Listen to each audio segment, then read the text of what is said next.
नाही हा हो, मग करा. मी करते. सुरू आहे हा, सुरू आहे. करते मी. नमस्कार शुभांगी मॅडम. रेकॉर्डिंग सुरू आहे. आता बंद झालंय का काय? हा आता सुरू आता झालं. सुरू झालं. हो,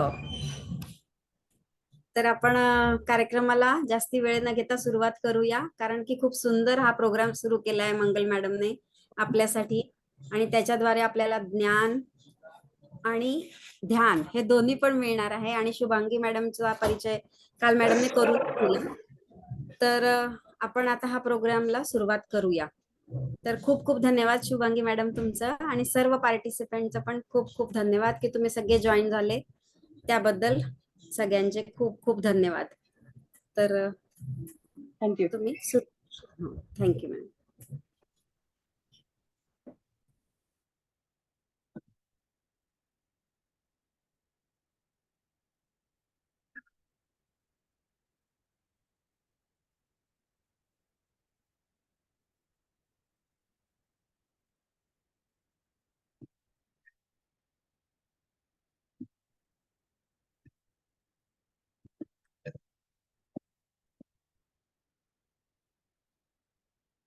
सुरू करायचंय.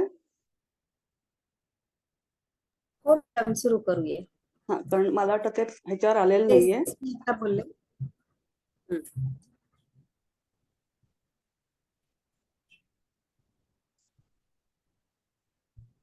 आलं का तुम्हाला? नाही, अजून ह्याच्यावर आलेलं नाहीये. काय झालंय शुभांगी मॅडम? मेन स्क्रीनवर आलेलं नाहीये. आलाय ना, मला दिसतंय. तुम्ही नाही हो, दिसत? मला पण दिसतंय मॅडम.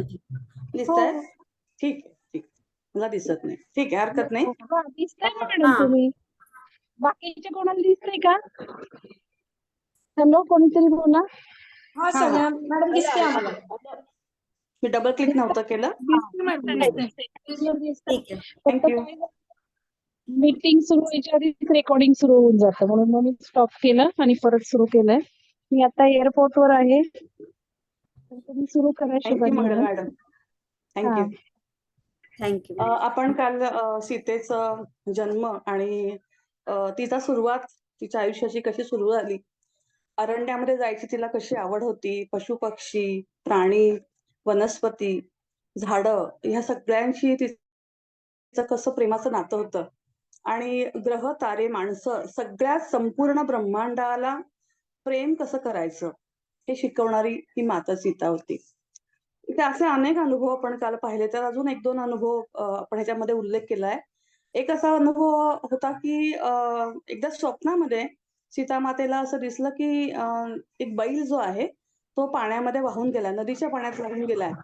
आणि म्हणून ती सकाळी उठून ती नदीकडे गेली आणि तिने नदीला ती खूप रागवली की तू असा कसा बैल घेऊन गेलीस, तो शेतकरी जो आहे तो गरीब आहे, तो नांगरणी कशी करेल.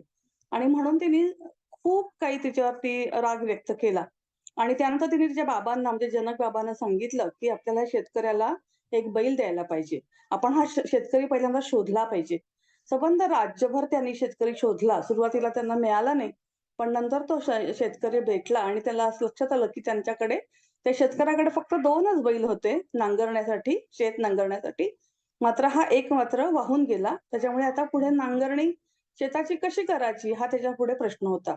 आणि म्हणून जनक बाबांनी सीतेच्या सांगण्यावरून तो बैल त्यांना भेट दिला.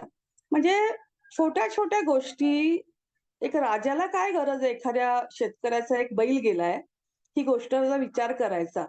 पण इतकं मला ह्या संबंधाच्या सीता माता आहेच, पण त्यामागचा जनक राजांचं व्यक्तिमत्व जे आहे ते इतकं प्रचंड अपील झालेलं आहे याच्यामध्ये, की वडील असे आहेत म्हणून त्यांना हे असं देवीची शक्ती असलेली किंवा देवीची, सर्वोच्च देवीची ऊर्जा असलेली मुलगी म्हणून त्यांना का मिळाली.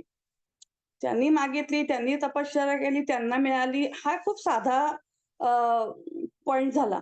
पण सखोल जर विचार केला तर त्यांनाच का ही मिळाली सीता, तर ते समजण्याच्या किंवा त्या हँडल करायच्या, त्या मुलीला वाढवण्याच्या केपेबिलिटी असलेली ती व्यक्ती, वडील म्हणून कॅपेबल असलेली योग्य ती व्यक्ती, म्हणून मला जनक राजाविषयी नेहमीच खूपच रिस्पेक्ट त्याच्यामध्ये वाटला.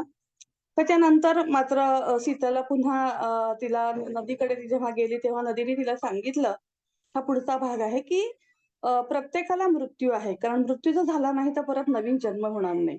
आणि म्हणून त्या बैलाला सुद्धा वेळ आलेली आहे नवीन जन्म घेण्याची आणि म्हणून त्याचा मृत्यू आवश्यक होता.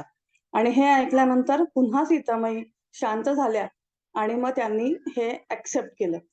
नवीन आश्रमाचे जसे-जसे नवीन-नवीन आश्रम अरण्यामध्ये वाढायला लागले कारण लोकसंख्या वाढत होती.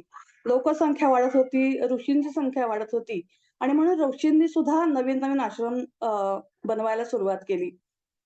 जसं मी काल सांगितलं, की जनक राजाला वेगवेगळ्या संमेलनांमध्ये म्हणजे ऋषी आणि मुनींच्या संमेलनांमध्ये जायला खूप आवडायचं. त्याच्यात भाग घ्यायला आवडायचा, चर्चा करायला आवडायची, अभ्यास करायला आवडायचा आणि ह्या वेळेला ते नेहमीच आपल्यासोबत सीतेला घेऊन जायचे. ऋषी आणि मुनींचे जे काही शक्ती आहे किंवा जे काही विचार आहे, जे नॉलेज आहे, हे सगळंच्या सगळं सीतेपर्यंत पोहोचलं पाहिजे. हा त्याच्यामागचा विचार होता. आणि अशाच वेळेला एकदा सीता सुद्धा प्रत्येक वेळेला अतिशय आनंदाने, अतिशय उत्साहाने त्यांच्याबरोबर जात असे. अशा वेळेला एकदा सीतेला जेव्हा ते घेऊन गेले, तेव्हा सीतेने फारसं आश्रमात यायला फारसा उत्साह दाखवला नाही. आणि ही गोष्ट जनक राजाला खूप खटकली, की यावेळेला सीता अशी कशी आत येत नाहीये. आणि म्हणून त्यांनी सीतेला विचारलं, की "तू आत का येत नाहीयेस?" तर सीतेने दिलेलं उत्तर खूप सुंदर होतं, की "इथे अरण्याचा अपमान झालेला आहे. त्याच्यावर ज्या पोसत असलेले जे प्राणी आहेत, जे पक्षी आहेत, त्यांचा अपमान झालेला आहे." आणि मग तो कसा? ह्याचं उत्तर जे तिने दिलं, त्याच्यावरती जनक राजाने सांगितलं, की "तू हीच गोष्ट आतमध्ये असलेल्या ऋषीमुनींना पण सांग."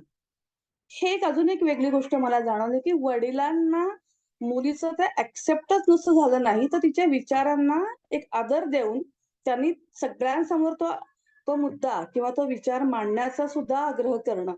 हा एक अजून एक हायलाइट मला जनक राजाबद्दल जाणवली. तर सीतेने असं उत्तर दिलं, की तुम्ही हा आश्रम बांधले. हे आश्रम बांधताना तुम्ही अनेक झाडं कापली. अनेक झाडांची बुंद फक्त राहिलेली आहेत. मग ह्याचा इतर प्राण्यांवर काय परिणाम झाला असेल? ह्याचा विचार तुम्ही कधी केलात का? निसर्गाकडून आपण जे काही घेतो, त्याच्या दुप्पट खरं म्हणजे आपण हे परत केलं पाहिजे. हा निसर्गाचा नियम आहे. तो नियम तुम्ही पाळलात का? म्हणजे ह्या सगळ्या गोष्टीतून आपण जे निसर्गाकडून घेतो, त्याच्याबद्दल आपल्याकडे काही कृतज्ञता भाव आहे का? तर ही ग्रॅटिट्यूड आपल्याकडे नाही. ही जाणीव तिने त्यावेळेला ऋषीमुनींना करून दिली. म्हणजे हे सगळ्या गोष्टी आपण शिकवलं पाहिजे आणि हा अपमान हा माझा नाहीये, जनक राजाचा नाहीये.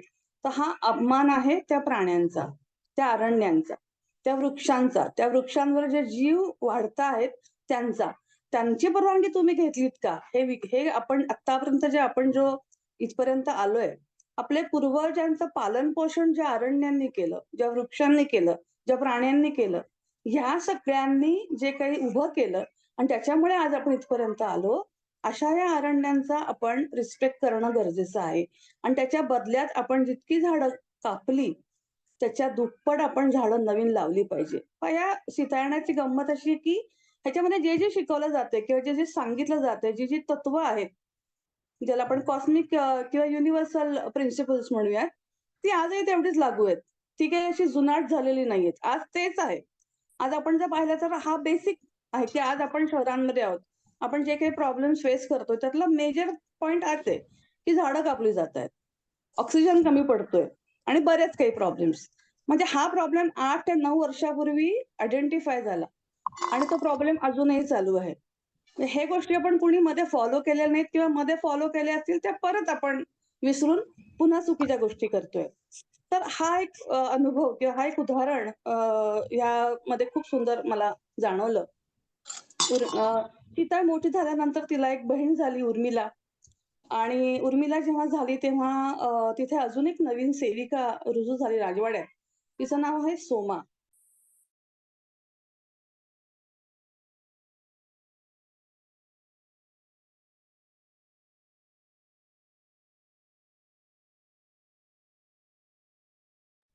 मॅडम तुम्ही म्यूट झालाय.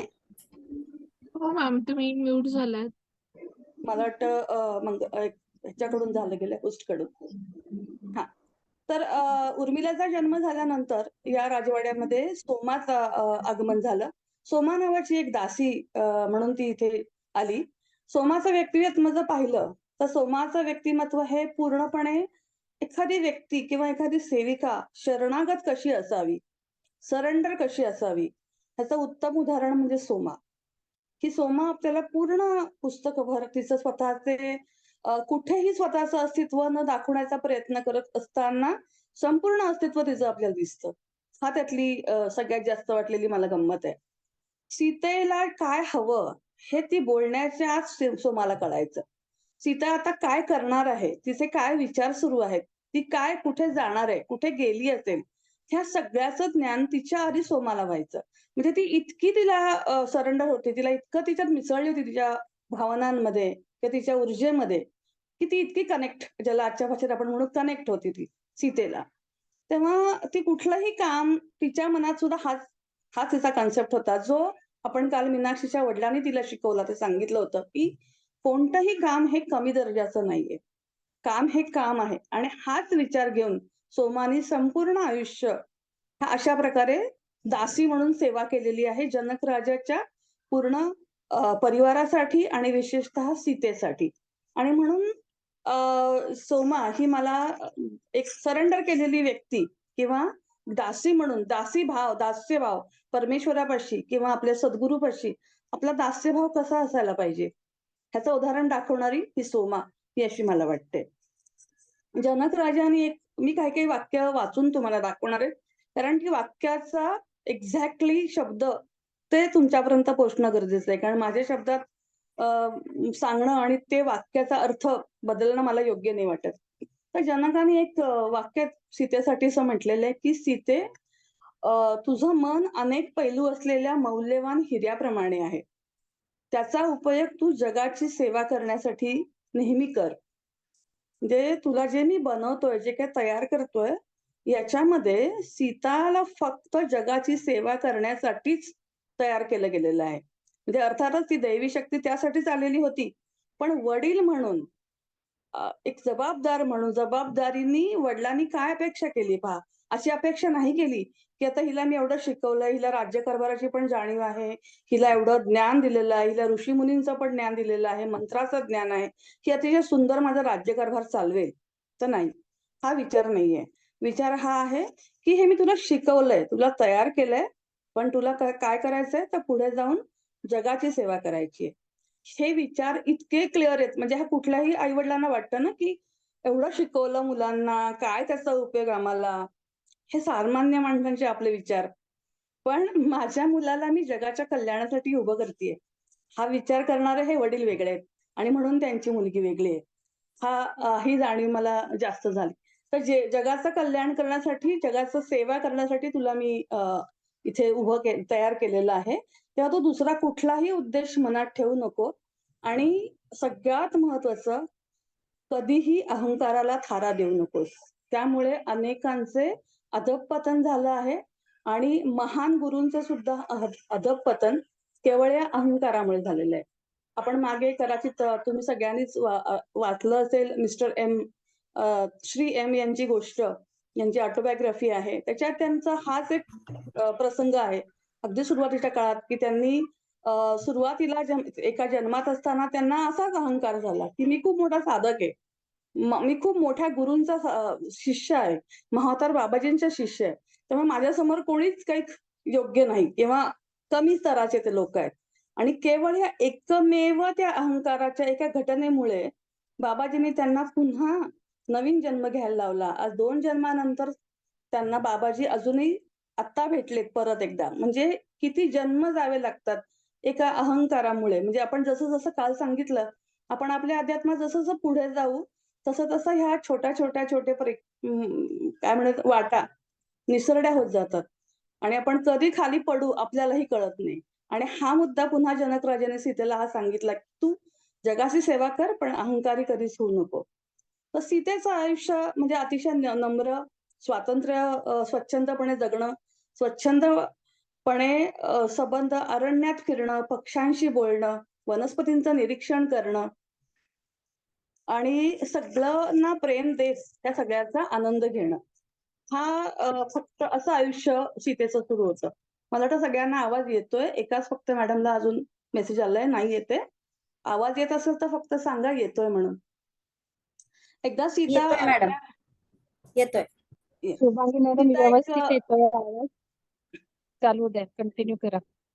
छान येतोय आवाज. सीतेचं एक अतिशय महत्वाची घटना जी घडली की सीता एकदा अरण्यात गेली होती आणि अरण्यात गेल्यानंतर अचानकपणे पहाटे गेली ती, कुणालाही न सांगता ती गेली आणि अरण्यात गेल्यानंतर ती ध्यानाला बसली. ती ध्यानाला अशी बसली की तिच्याबरोबर गेलेल्या जशी मीनाक्षी आहे किंवा अजून इतर कोणी दासी, त्यांना कळेना की हिला ध्यानातून कसं उतरवावं आणि ती खालीच उतरायला तयार नाही, ध्यानातून बाहेरच यायला तयार नाही.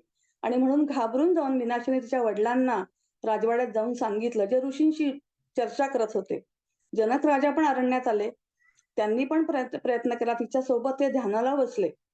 परंतु तरी सुद्धा हळूहळू लक्षात आलं की सीतेचा श्वास सुद्धा सुरू नाहीये.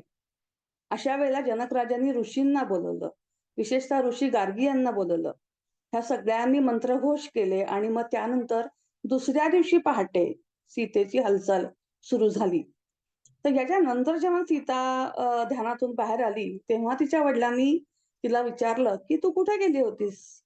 अंतरिक्षात तर तू मला दिसली नाहीस." पहा म्हणजे त्यांचं पण ध्यान ज्याला आपण म्हणूयात ॲस्ट्रल ट्रॅव्हल म्हणजे आजची भाषेत आपण हे शब्द बोलतो.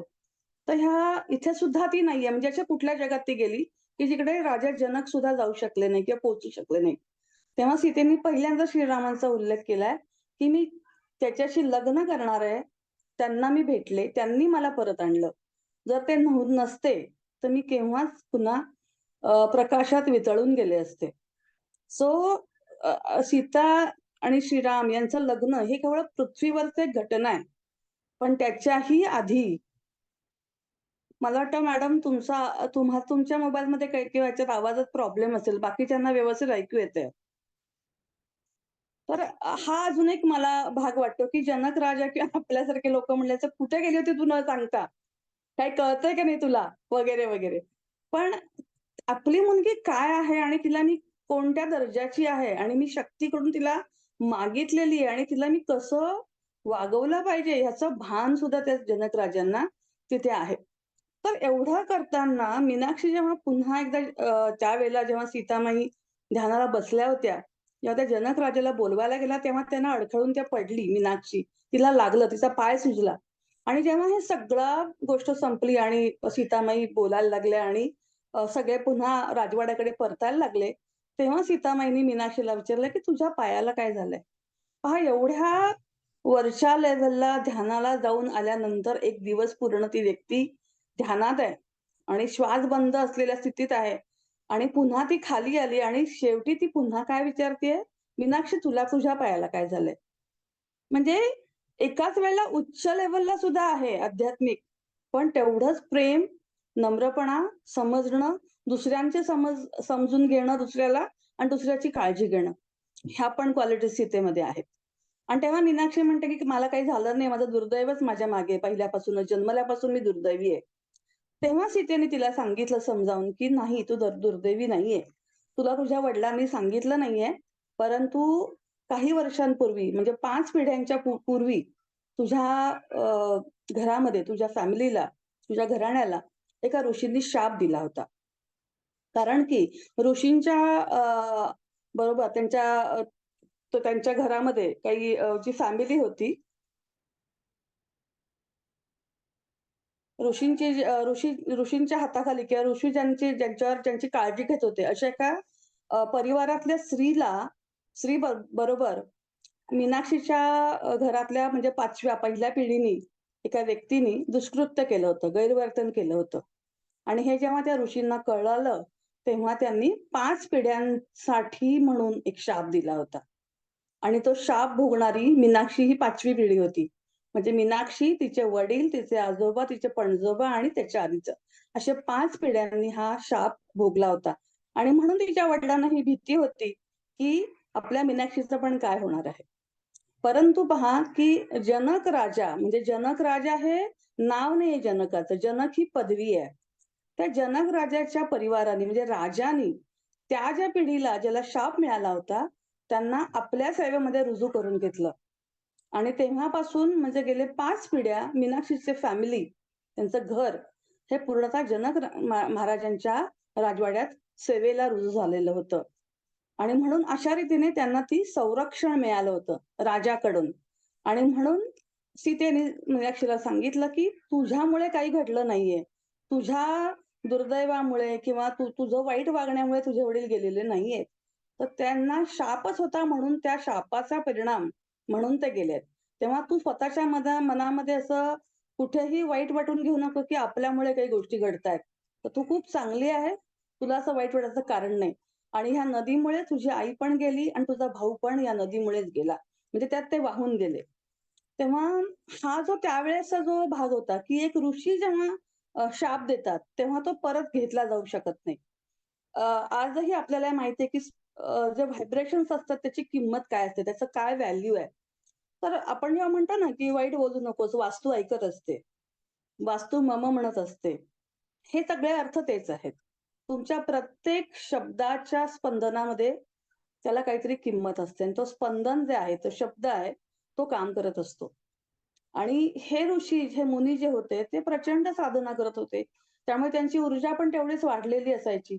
आणि त्या ऊर्जेचा वापर मात्र जसं काल सांगितलं, की जेव्हा जनक राजांनी सीतेला सांगितलं, की कितीही तुम्ही मोठे झालात, तरी सुद्धा तुम्हाला जी शक्ती मिळते, ती शक्ती हाताळण्याची ताकद जर तुमच्याकडे नसेल, तर तुम्ही या ब्रह्मांडाचं नुकसान करू शकता.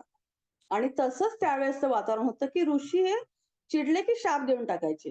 आणि तो परत घेतला जाऊ शकत नव्हता. कारण की अंतरिक्षात शब्दांच्या कंपनांची शक्ती जी होती, ती अपेक्षित परिणाम घडवून आणत असायची. आणि मग त्या ऋषींच्या छत्रछायाखाली ही जी कुटुंब असायची त्यांना सपोर्ट मिळायचा आणि त्यांना त्यांच्याविषयी जर काही वागलं गेलं तर त्यांचं गैरवर्तन झाल्यामुळे मीनाक्षीच्या फॅमिलीला हे सगळं सफरिंग करावं लागलं. सो हा एक उदाहरण आहे, की त्यावेळेला वातावरण काय होतं. सो एखादा ऋषी ऋषीच्या हातात दुसऱ्याच्या आयुष्याचं नशीब हे लिहिलं जायचं. म्हणजे ठरवायची शक्ती होती. आणि हेच नेमकं जनक राजाला नको होतं, की ऋषी कसा ठरवू शकतो? आपण असं करू शकतो, की समाजाने ठरवावं, की असं-असं चूक झालेली आहे आणि मग त्यांनी ठरवून तो योग्य तो न्याय द्यायला पाहिजे. पण तेव्हा ते एकांगी होतं, एकपक्षी होतं. आणि परंतु तेव्हा हे सगळं समजण्याची किंवा जनक महाराजांना काय म्हणायचंय किंवा काय बदलायचंय, ही ताकद समजण्याची त्यावेळेसच्या समाजामध्ये नव्हती. त्यामुळे ही जबाबदारी घ्यायची कुणाची तयारी नव्हती.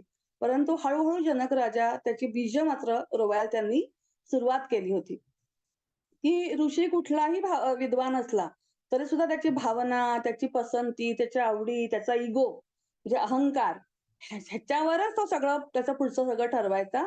व्यक्तीच्या विपरीत तो असं काही व्यक्तिगत भावनांपेक्षा सुद्धा आपण व्यक्तिनिरपेक्ष आपण न्याय द्यायला पाहिजे, असा विचार करणारे फार कमी लोकं तेव्हा होते. आणि हा दृष्टिकोन हा चुकीचा होता. म्हणून मीनाक्षी नेहमी म्हणायची, की मी दुर्दैवी आहे. पण सोमा जी होती, सोमाने एकदा हे तेव्हा पुन्हा एकदा ऐकलं आणि तिने खूप सुंदर दृष्टिकोन मीनाक्षीला दिला. तू म्हणतेस, की तुझा शाप होता, तुझ्या कुटुंबाला शाप होता. पण तू असं समज, की हे तुला वरदान नाही का? तर मीनाक्षी म्हणते, "हे कसं काय वरदान असू शकतं?" तेव्हा सोमा म्हणाली, की "जर हा शाप दिला नसता तुमच्या कुटुंबाला, तर तुमचं कुटुंब जनक राजाकडे आलंच नसतं. जनक राजाकडे आलं नसतं, तर तुझे बाबा इथे काम करत नसते. बाबा काम करत नसते, तर तू इथे नसतीस आणि तू इथे नसते, तुझी सीतेची सेवा कशी करायला मिळाली असती? सीतेसारख्या मोठ्या शक्तीची सेवा करून तिचे महान आशीर्वाद, तिचं प्रेम मिळण्याची एवढी मोठी संधी तुला मिळाली. म्हणजे हे वरदान नाही का तुझ्या आयुष्यात?" आणि ह्या गोष्टीमुळे मीनाक्षीचा ह्या सबंध गोष्टींकडे बघण्याचा किंवा स्वतःच्या आयुष्याकडे बघण्याचा दृष्टिकोन पूर्णपणे बदलला, की हा माझा शाप नाही, हे माझं वरदान आहे. माझ्या आयुष्याला मिळालेलं हे वरदान आहे. हळू-हळू जनक बाबा राज्यकारभारातून निवृत्त असे व्हायला लागले. त्यांना ग्रामपंचायती, ज्याला आज आपण ग्रामपंचायत ही आपल्यासाठी खूप सोपी शब्द आहे, माहिती असलेला शब्द आहे. पण तेव्हा असलेला हा नवीन शब्द आहे. विचार करा 8,000-9,000 हजार वर्षापूर्वीची गोष्ट आहे ही. त्यामुळे हा रिलेट आपण करू शकतो, की ही नवीन कल्पना आहे लोकांसाठी, गावकरी लोकांसाठी, की तुम्हाला जे काही स्थानिक निर्णय घ्यायचे तुम्ही तुमच्या पातळीवरती घेऊ शकता. तुम्ही राजापर्यंत यायची काही गरज नाही. आणि म्हणून सीतेला पण त्यांनी हळू-हळू हे तयार करायला सुरुवात केली. त्यावेळेला न्यायदानाचा एकमेव भाग होता म्हणजे भीती. आणि राजा जनकाचं म्हणणं असं होतं, की भीतीतून न्यायदान होऊ शकत नाही. तुम्ही कुठलीही भीती देऊन कुठली गोष्ट करू शकत नाही. जर एखाद्याला एखादी चूक झाली आणि त्याला पश्चाताप करावासा वाटला मनापासून, तर तेव्हा तुमची शिक्षा त्याची तुम्ही कमी करू शकता किंवा मागे पण घेऊ शकता. ही पण सोय आपल्या न्यायदानामध्ये असायला पाहिजे. असा विचार करणारा जनक राजा त्यावेळेसचा पहिला राजा होता असं मला वाटतं. म्हणजे लोकशाहीचा जनक असलेला हा जनक राजा. पूर्णपणे पुरोगामी विचारांचा हा जनक राजा असं म्हणायला हरकत नाही. आता यावेळेला सीता मोठी झाली आणि तिच्याबद्दलची स्वयंवराची घोषणा त्यांनी केली. तिच्या आईला असं वाटत होतं, की अजूनही तिला वेळ आहे. पण जनक राजा म्हणाला, की असं किती दिवस आपण थांबणार? तेव्हा तिच्यासाठी योग्य ते आपण शोधायला सुरुवात करायला पाहिजे. योग्य तो वर शोधायला सुरुवात केली पाहिजे.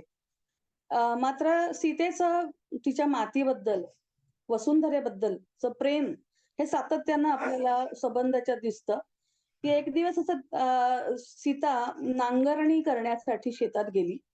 नांगरणी करणं तिला फार आवडायचं आणि तिला ते नांगर भरायला आवडायचं. आणि म्हणून एक दिवस तिने गुडघे टेकून मातीमध्ये तिने हात घातला आणि तिने वसुंधरेला अ, अ, अतिशय प्रेमाने तिने तिचं चुंबन घेतलं मातीचं.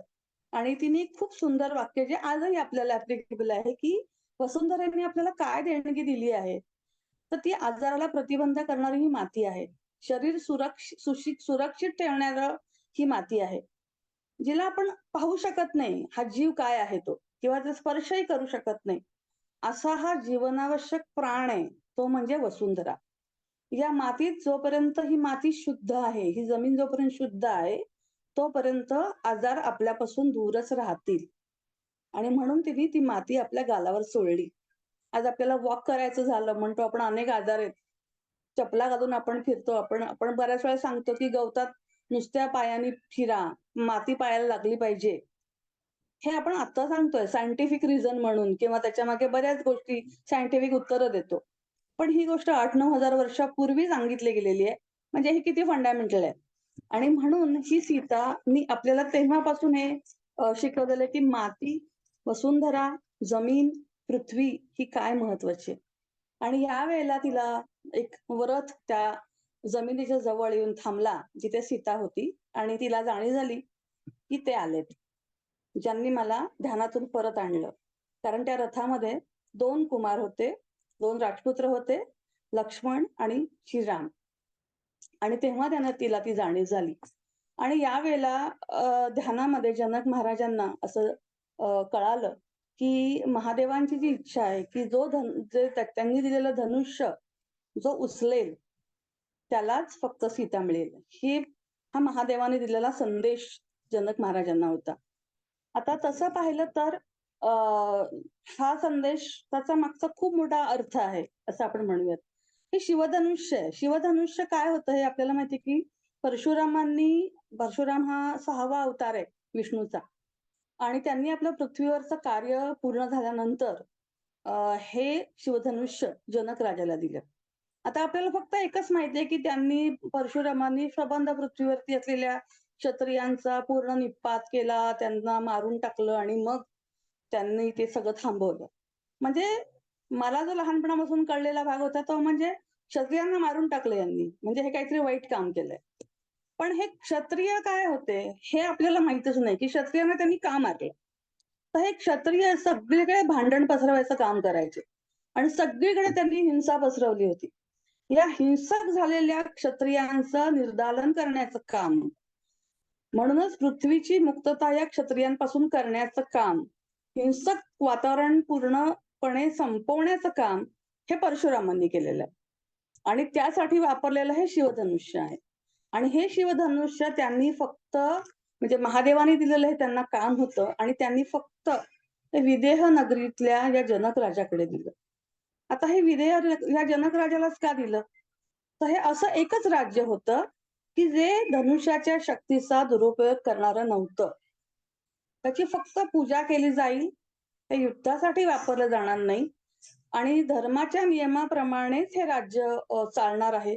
शेजारच्या राज्यांना त्याचा त्रास देणार नाही, त्याची शक्ती वाईट पद्धतीने वापरली जाणार नाही, हा विचार करणारं हे एकमेव राज्य होतं. आणि म्हणून या राज्याला महादेवांच्या सांगण्यानुसार परशुरामांनी हे शिवधनुष्य जनक राजाकडे सोपवलेलं होतं. श्रीराम तेव्हा या राज्यामध्ये आले तेव्हा त्यांच्याबद्दल काही गोष्टी सीतेपर्यंत आल्या. त्या म्हणजे श्रीरामांनी तारका नावाच्या राक्षसीला मारलं. त्याला सीतेला असं वाटलं की एका स्त्रीला मारलं. ठीक आहे, ती राक्षसी नव्हती पण ती स्त्री राक्षस होती. तर तिला थोडासा हा प्रश्न पडला. पण अर्थात पुढे श्रीरामाने ते गोष्टी क्लिअर केल्या की स्त्री जरी असली तरी तिच्यामध्ये राक्षसी विचार होता, ती भावना होती, दुसऱ्यांना वाईट त्रास देणे, दुसऱ्यांचा छळ करणे. आश्रमातल्या अनेक विद्यार्थ्यांना तिने मारलं होतं आणि अशा या राक्षसीचा निःपात करणं श्रीरामांना आवश्यक वाटलं आणि म्हणून त्यांनी तिला मृत्यू आणला, तिला ठार मारलं. आणि हे ऐकल्यानंतर सीतेचा विचार त्यांच्याबद्दलचा बदलला. पण अर्थातच दुसरा पण एक त्यांनी सांगितलेला उदाहरण फार सुंदर आहे, की श्रीरामांनी अहिल्या, जी आपल्या सगळ्यांना माहिती आहे की आपल्या एका शापामुळे ती शिळावून पडली होती आणि त्या अहिल्याला त्यांनी मुक्ती द्यायचं काम केलं. म्हणजे त्यांनी असं सांगितलं की त्यावेळेची ऋषींची स्थिती बघा, सगळे ऋषी हुशार होते, शक्तिमान होते, मंत्र सामर्थ्य त्यांच्यामध्ये होतं. एवढं असून सुद्धा अहिल्या शिळा झाल्यानंतर एकाही ऋषीची ताकद नव्हती किंवा मानसिक तयारी नव्हती, धैर्य नव्हतं, प्रेम नव्हतं, की त्यांनी अहिल्याजवळ जाऊन तिला शापमुक्त करून तिला शिळेतून बाहेर आणणं किंवा शिळामुक्त करणं. ही ताकद कोणीच दाखवली नाही, ती फक्त रामाने दाखवली. आणि ही वेदना त्यांनी ती समजून घेतले. तर असं एक सुंदर वाक्य आहे की राम स्वतः आईजवळ जाईल इतक्या प्रेमाने तिच्याजवळ गेले, अहिल्याजवळ गेले आणि तेव्हा त्यांनी वेदनेतून तिची सुटका केली. ही संकल्पना आपण फक्त पुस्तक वाचतो किंवा एखादी गोष्ट वाचतो, वाक्य वाचतो, पण त्या दृष्टीचा विचार नाही करत. तो दृष्टिकोन समजून घेतला की काय ती स्थिती असेल त्यावेळेस, आणि तेव्हा श्रीरामांचं महत्व कळतं की ते प्रेम होतं. म्हणजे आपल्याकडे शक्ती आहे पण ती शक्ती कशी वापरायची ह्याचा एक भाव किंवा ते समजणं पण महत्वाचं आहे की ती कशी वापरली पाहिजे. शक्ती कन्स्ट्रक्टिव्हली वापरायची का डिस्ट्रक्टिव्हली वापरायची ह्याचं पण ज्ञान त्याच्यामध्ये पाहिजे. आणि म्हणून 2 शब्द ह्याच्यामध्ये वारंवार येतं, ज्ञान. आणि जनक महाराजांनी वापरलं सीतेसाठी, तुला मी दिलेलं आहे ते विवेकज्ञान. विवेकज्ञान, नॉलेज आणि विजडम ह्या 2 वेगळ्या गोष्टी आहेत. म्हणजे टोमॅटो हे फ्रूट आहे, पण ऍपल म्हणजे सफरचंद आणि मोसंब्याच्या फ्रूट सॅलड मध्ये मी टोमॅटो नाही घालणार, हा विजडम आहे. बायका आहात म्हणून समजू शकतो सहज तुम्हाला की 2 सगळे फ्रुट्सच आहेत, पण मी ते फ्रूट घालेल का फ्रूट सॅलड मध्ये? नाही. हे नॉलेज आहे मला, हे सगळं असं हे फ्रुट्सच आहे. सो हे ज्ञान मी कसं वापरायचं ह्याचा विवेक योग्य ते विचार करणं, तो विवेक सांभाळणं, हे त्याच्या पुढची पायरी आहे. सो सीतेचा पती होण्यासाठी हे धनुष्य उचलून त्याची प्रत्यंचा लावण्याची अट असावी, हे जनक राजाला हा संदेश आलेला होता. आणि म्हणून त्यांनी हा स्वयंवरासाठी ठेवलेला पण होता. स्वयंवराला अर्थातच श्रीरामांनी हे सगळं आपल्या सगळ्यांना माहिती आहे, त्यांनी पूर्ण केलं. मात्र त्यांचं अजून एक हे वाक्य आपण कुठे वाचलं नाही की हे सगळं झाल्यानंतरही श्रीरामांनी जनक महाराजांना सांगितलं की तुम्ही अजून 1 दिवस घ्या, 1 रात्र घ्या आणि सीतेला खरोखर हा विवाह पसंत आहे का नाही हे आधी तिची बाजू पण समजून घ्या, तिचे विचार समजून घ्या आणि मगच आपण हे लग्न करायचं की नाही ठरवू. म्हणजे हा सुद्धा एक स्त्रीला दिलेला केवढा मोठा आदर आहे. आणि ह्याच्यानंतरच मग तुम्ही सगळीकडे हे घोषणा करू शकता की राम आणि सीतेचा विवाह होणार आहे. तोपर्यंत हा घोषणा तुम्ही करू नका. ही संकल्पना एक पुरुष म्हणजे सीतेच्या आयुष्यात जर पाहिलं तर एक उत्तम पिता आणि उत्तम पती हे दोन्ही तिच्या आयुष्यात आलेले आपल्याला दिसतात. तर ही गोष्ट स्वयंवरापर्यंत आपण पाहिली. मिथिलेहून आता सीताचं प्रयाण अयोध्येकडे होत आहे. तर विदेह ही ज्ञानपीठ होतं. विदेह म्हणजे म्हणूनच त्यावेळेला आपण पाहतो की तिला वैदेही पण म्हटलं. एक अशीच गोष्ट सहज सुचली म्हणून मी सांगते की रामायणात किंवा आणि महाभारतात तुम्ही कुठलीही नावं घ्या, कुठल्याही व्यक्तिमत्वाची नावं घ्या, त्या व्यक्तिमत्वाची माहिती मिळेल अशी त्यांची नावं आहेत. म्हणजे वैदेही, कौसल्या, कोशल राज्याची राणी कौसल्या, वैदेही, मैथिली, ही सगळी नावं, द्रुपद राजाची मुलगी द्रौपदी, अशी अनेक नावं जर तुम्ही पाहिली तरी त्या नावांना अर्थ असलेली सगळी नावं आहेत. अशीच कुठलीतरी मनात आलं आणि नाव ठेवलं असं कुठलंच नाव आपल्याला रामायण किंवा महाभारतात दिसत नाही. तर जनक बाबांचा निघताना सीता आणि राम हे जेव्हा परत निघाले अयोध्येकडे, तेव्हा जनक बाबांना हे माहिती होतं की पृथ्वीला आता उतरती कळा लागलेली आहे. जसं जसा ऐहिक विकास वाढत जातो तसं तसं आध्यात्मिक ज्ञान हळूहळू हरवून जातं. आजही त्याच गोष्टीला आपण आपण बघतोय. ऐहिक हा विकास खूप झालेला आहे, पण ध्यान आध्यात्मिक गोष्ट अशी नाहीये. पुन्हा एकदा मला आठवण येते म्हणून सांगते. काल आमच्या सोसायटीमध्ये एक अतिशय वाईट घटना घडली. 15 वर्षाची मुलगी, अतिशय सुंदर घर, सुशिक्षित, अतिशय छान फायनान्शियली चांगले असलेले लोक. 6 महिन्यापासून ती मुलगी आजारी पडायला लागली. 8 दिवसापूर्वी तिला डॉक्टरकडे म्हणजे ऍडमिट केलं आणि 8 दिवसापूर्वी डॉक्टर म्हटले की तिला कॅन्सर झालाय आणि ती काल गेली. हे जेव्हा मी ऐकते तेव्हा असं वाटतं की पैसा आहे, शिक्षण झालेलं आहे, सो कॉल्ड सगळ्या सुबत्ता, सगळं आहे. पण ह्या गोष्टी नाही होतेत. का नाही होतेत? कुठे कमी पडतायत? तर इथे आपण कमी पडतोय. आणि त्यासाठी बोलण्यासाठी खूप आहे, पण हाच पुन्हा ऐहिक विकास वाढतो तसा तसा आध्यात्मिक ज्ञान हळूहळू हरवून जातं. इथं आपण काहीच करू शकत नाही. इथे पैसा उपयोगी पडत नाहीये. इथे कुठलं ज्ञानही उपयोगी पडत नाहीये. काहीच होत नाही. ज्ञान शब्दाचा अर्थ इन्फॉर्मेशन, मेडिकल जे काही नॉलेज आहे त्याचा काहीच उपयोग तिथे झाला नाही. तर म्हणून हे आध्यात्मिक ज्ञान हळूहळू हरवून जातंय. म्हणून त्यांनी सीतेला अतिशय चांगलं प्रशिक्षण दिलं. अनेक ऋषीमुनी त्या सहवास दिला. त्यांना विवेक ज्ञान दिलं. विजडम ज्याला आपण म्हणतो. राज्य कसं चालवावं ह्याचं नॉलेज तिला दिलं. शासनकर्त्यांच्या त्या काळामध्ये जे मनात जो स्वार्थीपणा होता, जनतेच्याकडे दुर्लक्ष करणं, त्यांच्या जे काही त्यांना हवंय नकोय हे न बघणं, फक्त स्वतःपुरताच विचार करणं, हे असलेली त्यावेळेची संकल्पना किंवा त्यावेळेचं वातावरण असं होतं. आणि म्हणून यावेळेला यांनी हे लोकशाहीच्या बिया पेरायला सुरुवात केली होती. हळूहळू ग्राम सल्लागार मंडळ नेमली गेली आणि मनुष्याच्या मनामध्ये धर्माचा समाज निर्माण व्हावा यासाठी प्रयत्न त्यांनी करायला सुरुवात केली. आणि त्यांनी रामाला हे सांगितलं की आता ही जबाबदारी तुम्हाला सांभाळायची आहे. म्हणजे सीता आणि राम यांचं लग्न फक्त 2 व्यक्तींचं लग्न नाहीये, फक्त 2 राज्यांचं लग्न नाहीये. तर एक खूप मोठा समाज बदलण्याची जी पाया आहे, तो पायांची मुळं ठेवण्याचा की तो पाया रचण्याचा हा विवाह आहे. ही संस्कृती जी काही पूर्णपणे बदलणार आहे, हे युग जे काही बदलणार आहे, ह्या युगाची सुरुवात करण्याचा पहिला भाग, जबाबदारी, मान मी म्हणणार नाही, कारण मान ही गोष्ट यांनी कधी घेतलीच नाही. ती जबाबदारी होती. आणि ही जबाबदारी ही पूर्णपणे घेण्याचं काम ह्या दोघांनी घेतलेलं आहे, राम आणि सीता.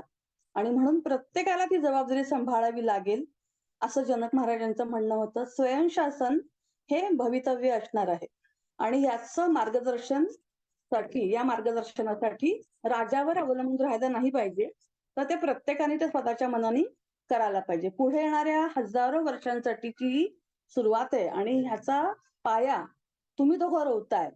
आमच्या लोकांमध्ये हे बीज पेरण्याचा आम्ही प्रयत्न केला.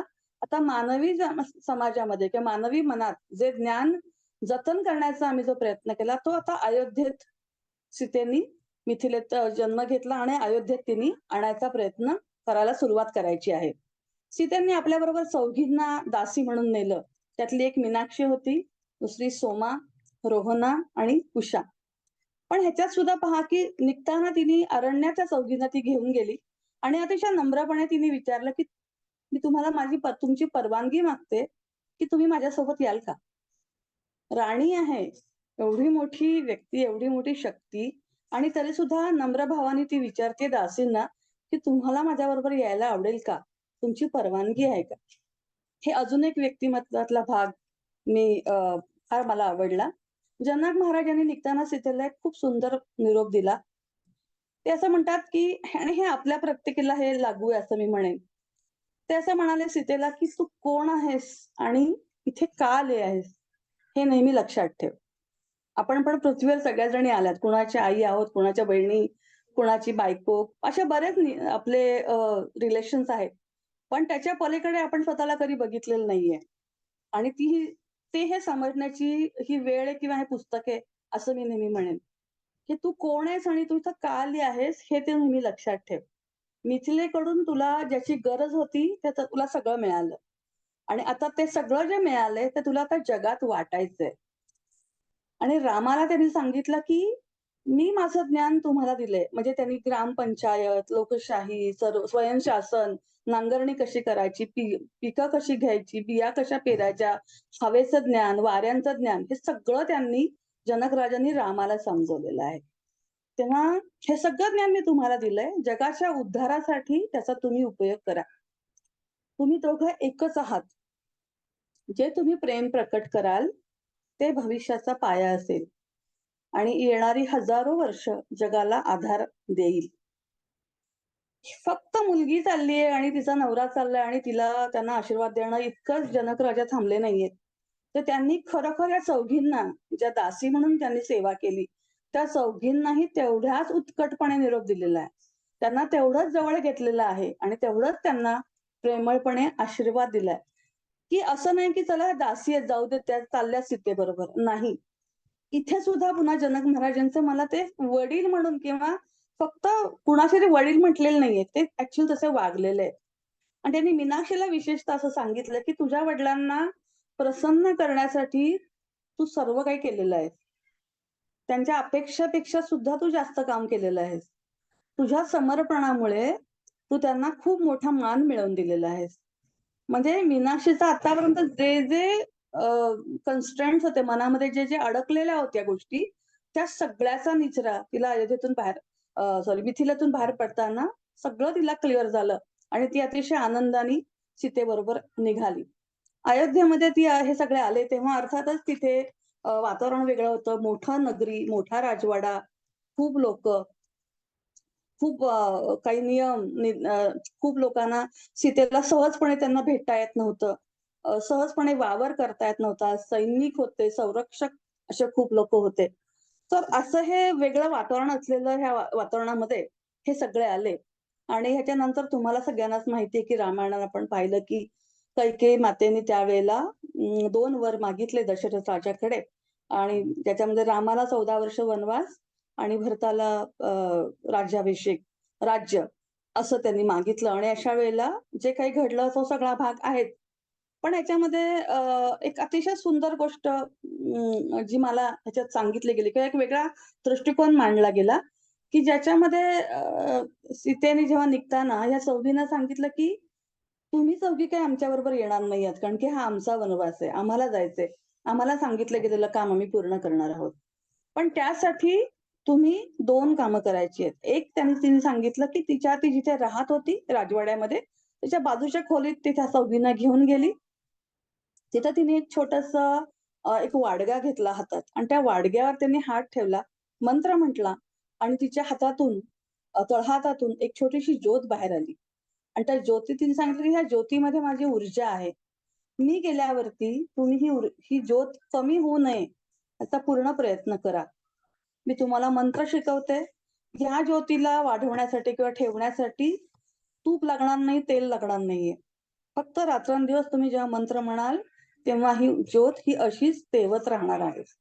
आणि ह्या ज्योतीचं महत्व असं आहे, की ती राजवाड्याचं संरक्षक कवच म्हणून ती काम करणार आहे. तेव्हा तुम्ही फक्त एवढं काम करायचंय. मी आणि राम हे आमचं कार्यपूर्ती करण्यासाठी जात आहोत. मला तुमचं फक्त प्रेम आणि प्रार्थना तुम्ही पाठवू शकता. आणि हे प्रेमच आपल्या सगळ्यांचं रक्षण करणार आहे. प्रेमाची ताकद काय आहे? आपण खूप कॅज्युअल शब्द वापरतो प्रेम. पण ह्याची ताकद काय हे ह्या संबंध पुस्तकामध्ये वारंवार आपल्याला जाणवते. आणि मग तिने कामं सांगितली दुसरं काम तिने प्रत्येकीला सांगितलं. उषाला सांगितलं, की उर्मिला जी लक्ष्मणाची पत्नी होती, तर लक्ष्मण आमच्या सोबत आहे. त्याला कार्य पूर्ण करायचंय. त्याला जे कार्य पूर्ण करायचे त्याला मदत करण्यासाठी उर्मिलेची शक्ती लागणार आहे. पहा इथे पुन्हा अजून एक इनडायरेक्टली हा सांगितलंय की बायको नवऱ्याला कशी शक्ती पुरवू शकते आणि नवऱ्याला शक्ती म्हणजे लक्ष्मणाला शक्ती मिळण्यासाठी उर्मिला ही अखंड ध्यानात जाणार आहे. 14 वर्ष ती ध्यानात जाणार आहे. तेव्हा तिची काळजी घ्यायचं काम हे उषाला सांगितलं होतं. तिला मदत करायचंय. दुसरी होती रोहना, की लक्ष्मणाची आई माता सुमित्रा, तिला मनःशांती हवी असणार आहे. ती महादेवांची सतत पूजा करते. तिला मदत करण्यासाठी रोहनाला नेमलं गेलं. आणि चौथी जी होती मीनाक्षी, मीनाक्षीला भाग होता कैकेयीला बघणं. कैकेयी तर सगळ्यात म्हणजे आता खलनायिकाच झाली होती, की जिच्यामुळे सगळं वर खाली सगळ्या गोष्टी झाल्या होत्या. नॅचरली कैकेयीविषयी सगळ्यांना राग होता आणि तिच्याशी तिरस्कार होता आणि तेव्हा मीनाक्षीला असं वाटलं, की कैकेयीबद्दल मला तुम्ही काय काम सांगणार आहात? तेव्हा सीता म्हणाली, की तुला तिची काळजी घ्यायची आहे. कारण तिची काळजी घेणं जास्त गरजेचं आहे. सुरुवातीला तिला सगळेजण कैकेयी मातेला सगळेजण झिडकारणार आहेत. त्यांचा त्याग करणार आहेत. जेव्हा त्या भानावर येतील, तेव्हा त्यांना स्वतःचीच लाज वाटणार आहे. त्या स्वतःला क्षमा करू शकणार नाहीत. त्यांचे स्वतःचं महत्व आणि त्यांचा सन्मान याचं भान पुन्हा मिळवून देण्याचं काम तुला करायचंय. त्यासाठी त्यांना तुला मदत करायची. केवढं मोठं काम आहे हे. कैकेयी मातेला मदत करणं हे केवढं मोठं काम आहे. तिरस्कार करणं खूप सोपं आहे. रागावणं खूप सोपं आहे. भांडण करणं खूप सोपं आहे. वाईट म्हणणं खूप सोपं आहे. पण समोरची व्यक्तीला माहिती आहे की ही व्यक्ती वाईट वागलेली आहे. तिला माफ करून, तिला मदत करून, तिला पुन्हा प्रेमाने परत बाणावर आणणं आणि तिला पुन्हा ते स्वतंत्रपणे विचार करायला लावणं, तिचा सन्मान पुन्हा मिळवून देणं, हे खूप मोठं काम आहे. आणि विशेषतः अशा ठिकाणी की जिकडे ही मीनाक्षी जन्मलेली नाहीये. ती आपल्या राणीबरोबर तिच्या सासरी आलेली आहे दुसऱ्या ठिकाणी. जे सासर तिच्या पहिल्या घरापेक्षा मोठ्या लेव्हलचं आहे. म्हणजे अयोध्या ही खूप मोठी नगरी आहे. राज्य खूप मोठं आहे. आणि अशा राणीकडे जी तिची सासू आहे सीतेची, अशा व्यक्तीची सेवा करायची, जिच्यामुळे माझ्या राणीला किंवा जिला मी माता म्हणते सीता माता, जिला घरातून बाहेर काढण्याचं काम या बाईंनी केलं, तिला मदत करायची, तिच्यावर प्रेम करायचं, तिला समजून घ्यायचं. ही केवढी मोठी साधना आहे असं मी म्हणेन. आणि हे काम मीनाक्षीला सीता मातेने दिलेलं होतं. तर सीता जाताना असं एवढंच म्हटली, की आमच्या प्रयाणाचं हे फक्त एक वाहक आहेत. म्हणजे कैकेयीच्या मनात हे कोणतरी आणून दिलंय. मानसिक अशक्तपणामुळे त्यांचा वापर केला गेला. पहा हे वाक्य ना आपल्यासाठी पण खूप उपयोगी आहे. आपल्या नकळत आपल्या आसपास हजारो लोक सातत्याने कंडिशनिंग करत असतात. आपल्यालाही कळत नसतं आणि आपण मग त्यांची भाषा बोलायला लागतो. आपण जर विचार केला हळूहळू तर कळतं की आपण आपलं आयुष्य नाही जगत आहे. आपण कुणा दुसऱ्याचं आयुष्य जगतो. त्याचं मत त्याच्याप्रमाणे आपण जगतो. आईला असं वाटतं म्हणून जगतो, वडिलांना तसं वाटतं म्हणून जगतो, भावाला असं वाटतं, नवऱ्याला असं वाटतं, मुलांना असं वाटतं, अजून कोण शिक्षक, अजून कोण कोण असतात. पिक्चरमध्ये असं दाखवलं, टीव्हीवर असं दाखवलं. अशा वेगवेगळ्या गोष्टीतून आपण जगत असतो. पण आपण आपलं काय जगतो का? हा विचार करणं खूप गरजेचं आहे.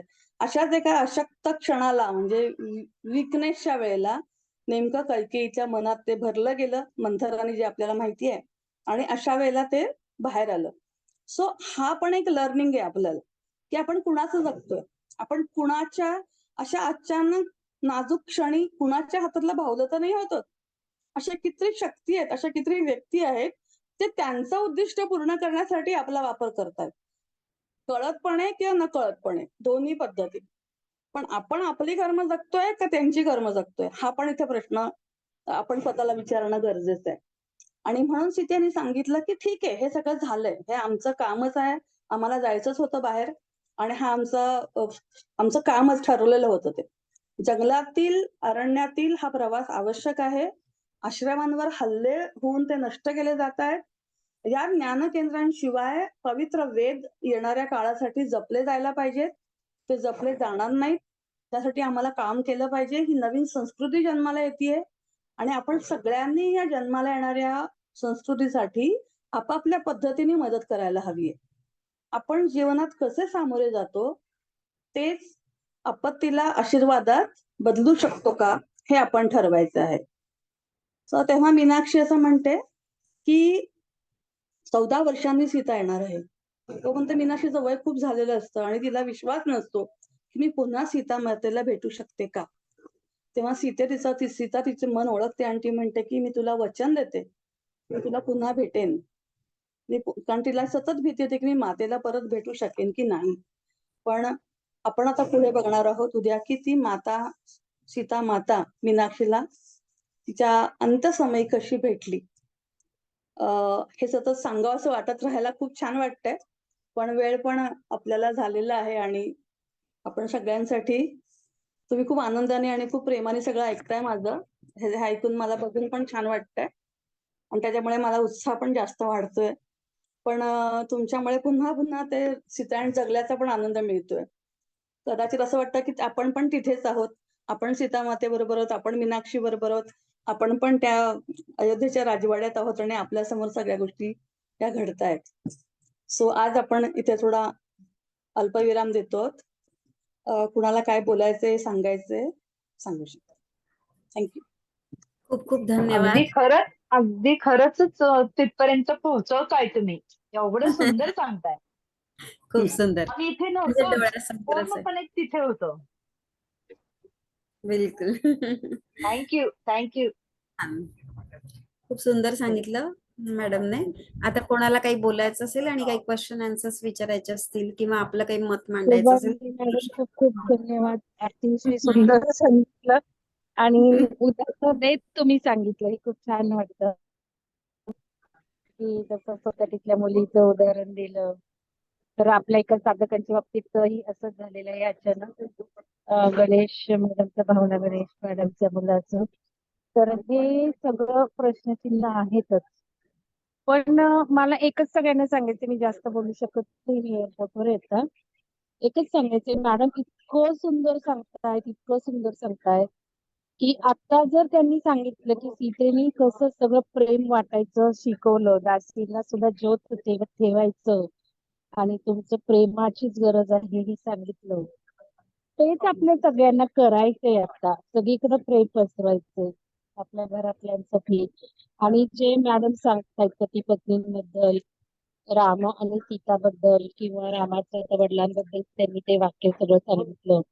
हे सगळं आपल्याला आपल्या घरातल्या लोकांसाठी, मी जसं सांगते घराच्या बाहेर सोसायटी, त्याच्यानंतर आपल्या नातेवाईकांमध्ये विहंगमचे सगळे सभासद, नंतर आपण सिटी घेतोय, स्टेट घेतोय, इंडिया घेतोय, नंतर पृथ्वी घेतोय.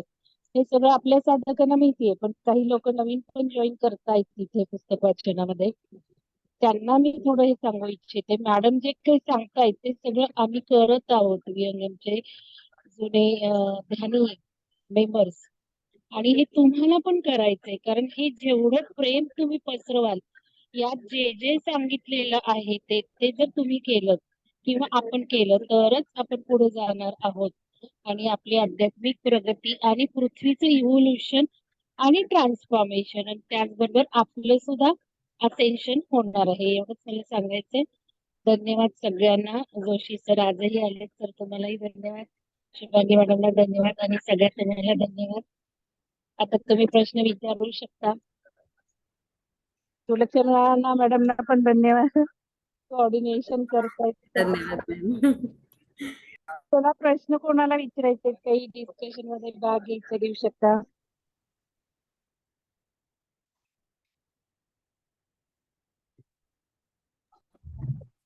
कोणाला बोलायचं आहे का? हात वर करू शकता तुम्ही,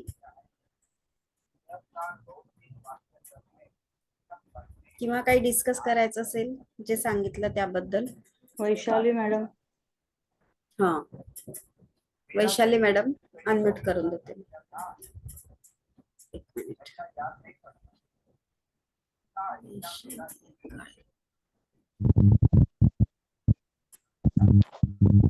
जनक सीताई करताना पेटीत सापडली होती ना, खरं आहे का नाही? काय ते? जनक राजाला सीता शेतीमध्ये ते नांगरत असताना पेट सापडली होती असं पूर्वी आख्यायिका आहे, ते खरं आहे का? मॅडम तुमचा थोडा आवाज डिस्टर्ब येतोय काहीतरी. थोडं अजून एकदा विचारा क्लिअरली. जनक राजाला सीता शेतीमध्ये काही जण अंगरणी करत असताना पेटीमध्ये सापडली होती. म्हटलं हे खरं आहे का हे? हो हो, हे खरं आहे, हे खरं आहे. पेटीमध्ये हा शब्द माहित नाही मला, पण म्हणजे मातीमध्ये सापडली, जमिनीमध्ये सापडली हे बरोबर आहे. म्हणजे असं त्याच्यात असा उल्लेख आहे की जेव्हा राजवाड्यामध्ये असताना जनक राजाला असं जाणवलं की आज आपल्याला आपली कन्या भेटणार आहे, किंवा देवीची जी देवी आहे जिला आपण आवाहन केलंय की मला कन्या हवी आहे, ती कन्या आज आपल्याला भेटणार आहे याची जाणीव त्यांना झाली. आणि म्हणून त्यांनी आपल्या पत्नीला, सुनैना मला सांगितलं की तू आज आपल्या मुलीला भेटायला येणार नाहीयेस. आणि म्हणून ते तिला घेऊन गेले, आणि ते थोडंसं पुढे गेल्यानंतर त्यांना तिथे एक बाळ छोटंसं त्या जागेवरती दिसलं. त्यांनी थोडासा तो छोटासा एक सरा त्यांनी केला तिथे, म्हणजे मातीमध्ये खणलं आणि त्याच्या आत ते बाळ सापडलं, आणि ते सराचा अर्थ सीता असा आहे, आणि म्हणून सीता नाव त्यांनी ठेवलेलं आहे. सीताचा अर्थ ते आहे, खाच, सरा, म्हणून सीता. कारण त्यांनी काही यज्ञ केला होता लक्ष्मी म्हणजे पृथ्वीसाठी हो, ना. महापूजा केली होती. त्यासाठी. ओके, धन्यवाद धन्यवाद. खूप छान. प्रचंड प्रचंड ऊर्जा मिळते तुमचा आवाज ऐकून आणि हे विश्लेषण ऐकून. जबरदस्त. ती सगळी किमया त्या ऊर्जेचीच आहे. ओके. Hello ma'am. हॅलो. बोला बोला. कोणी म्हणतं की ती रावणाची मुलगी आहे वगैरे, हे खरं आहे का? कोणी कोणी म्हणतात ती खरी रावणाची आहे. सीतायणामध्ये त्याचा उल्लेख नाहीये, पण त्याची गोष्ट मी तुम्हाला खूप पुढे नंतर सांगेल. अच्छा, ओके. सीतायणामध्ये आपण सीतायण या पुस्तकाचं विश्लेषण करतोय, त्यामुळे सीतायण या पुस्तकात हे नाहीये, पण ह्याचा उल्लेख मला माहिती आहे, तो मी तुम्हाला नंतर शेवटच्या दिवशी सांगेल, मला आठवण करा. Okay okay. कारण काय की मग त्या वेगळ्या गोष्टींमुळे आपला पूर्ण जो ओघ आहे या गोष्टीचा, त्याच्यामध्ये उगाचच ब्रेक येईल. सो आपल्याला इथे बघायचंय की सीतेचं काम काय होतं, ती का आली. कारण खूपच की सुंदर कसं आहे की सांग. जे लिहिलं गेलं, ज्यांनी लिहिलं त्याच्यानंतर पहा, आता आज तुम्ही कुणाला, तुमच्या बहिणीला की तुमच्या घरातल्या कुणाला एखादा निरोप दिलात, तो निरोप दुसऱ्या दिवशी अजून एखादा शब्द इकडे तिकडे होऊन अजून बदलतो. असे हा आपण खूप हा. खेळ पण ओ, खेळलेत किंवा काय. बरोबर आहे. 10,000 वर्ष जुनी असलेली गोष्ट किती किती पद्धतीने आली असेल, हा, दंतकथा. आणि जे ते आपापल्या पद्धतीने पण त्याच्यात ऍडिशन्स करत गेले असतात. कारण की रामायण पण वेगवेगळं आहे. तुलसी रामायण एक तुलसीदासांनी लिहिलेलं रामायण आहे, वाल्मिकींनी लिहिलेलं रामायण आहे, आणि सगळ्यात बेस्ट रामायण तुम्हाला माहिती असेल का ना माहित नाही, पण सगळ्यात सुंदर लिहिलेलं रामायण आहे ते हनुमानाने लिहिलेलं रामायण आहे. हनुमान जेव्हा लिहिलेलं, आणि जेव्हा वाल्मिकी असं म्हणतात की तुलसीदासांनी वाल्मिकींनी रामायण लिहिलं आणि लिहून ते रामाकडे चालले होते दाखवायला, आणि त्यांना रस्त्यामध्ये हनुमान भेटले, आणि हनुमानाला त्यांनी विचारलं की तू काय केलंयस, तुझ्या हातात काय. तेव्हा ते म्हणले की मी रामायण लिहिलंय. आणि वाल्मिकींनी जेव्हा ते वाचलं, ते इतके रडले, ते म्हणले अरे इतकं सुंदर हे आहे, हे वाचल्यानंतर माझं कोण वाचणार आहे. आणि त्यांचं ते बघून हनुमानाने ते कागद हातात घेऊन त्यांनी ते फाडून टाकले. हा सेवाभाव, हा भक्तिभाव, की ठीक आहे तुझ्या याच्यामुळे लोकांपर्यंत पोहोचवायचंय ना, काहीच हरकत नाहीये, तुझं रामायण राहू दे. आणि त्यांनी आपलं अतिशय सहजपणे तो फाडून टाकलं, आपण लिहिलेलं हनुमानाचं रामायण. खूपच सुंदर, छान. तर थँक्यू. आपल्याला ह्या गोष्टींमध्ये हे बघायचं की तो भाव काय होता, तो विचार काय होता, आणि ह्या क्वालिटीज ज्या आहेत ह्याच आपल्याला आपल्यामध्ये आणून पुढे आपल्या पुढच्या पिढीपर्यंत पोहोचवायच्यात. आपलं ते काम आहे. चर्चा करायला खूप आहेत गोष्टी, खूप गोष्टी मला माहिती आहेत. आपण खूप गोष्टी बोलू शकतो, रात्रभर सकाळपर्यंत सांगू शकेन मी तुम्हाला अनेक गोष्टी. पण आपण घेतोय काय, म्हणजे जनक राजाचं मला हे की असं उगाचच कुणाला कोणी मिळत नाही. केपेबल होता ती व्यक्ती, सीतेसारख्या महान शक्तीला सांभाळणं, तिला मोठं करणं, तिला योग्य ते गोष्टीसाठी तयार करणं, आणि प्रेम करून सुद्धा निरपेक्ष राहणं आणि त्याच्यातून बाहेर पडणं, ही सोपी गोष्ट नाहीये. ती शक्ती त्यांच्याकडे होती, आणि म्हणून त्यांना ती देवी मिळाली. ती शक्ती त्यांच्या कडे कन्या म्हणून का आली? कारण ती केपेबल होती. यू आर ते वर्थ म्हणतात. मग आपल्याला जर अशा गोष्टी हव्या असतील तर आपण आपली क्षमता वाढवली पाहिजे. आणि क्षमता कशी वाढणार आहे? तर ध्यान करून वाढणार आहे किंवा अशा गोष्टी वाचून, त्याचं मनन करून, त्याचा अभ्यास करून आणि त्याच्यावरती स्वतः आत्मचिंतन करून आपण आपली क्षमता वाढवू शकतो. आणि जेव्हा क्षमता वाढेल तेव्हा पुन्हा हा सद्विवेकाचा विचार, विवेक विचार म्हणतो, विवेक ज्ञान, की मी जे करते आहे, माझ्याकडे शक्ती आहे, माझ्याकडे सुरा आहे. आता याच्यात मी खून करायचा आहे का कुणाची सर्जरी करून त्याला बरं करायचंय? दोन्ही गोष्टी सुरा करतो. विवेक ज्ञान आपल्याकडे पाहिजे, की त्याचा वापर मी कसा करणार आहे. हे सांगणाऱ्या या गोष्टी आहेत. Okay, thank you.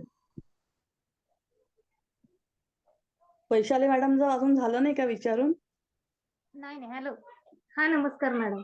नमस्कार. खूप छान माहिती मिळते मॅडम. एक फक्त विचारायचं होतं, ते 4 दासी ज्या आहेत ना, तर उषा, रोहना आणि मीनाक्षी या तिघींचं सांगितलं. ते सोमाचं काय सांगितलं होतं, म्हणजे अत्यंत विचारपूर्वक सीतेने त्यांना कामं दिली होती ना. सोमाला कौसल्या मातेबद्दल तिला सांभाळण्यासाठी सांगितलं. बरं. धन्यवाद.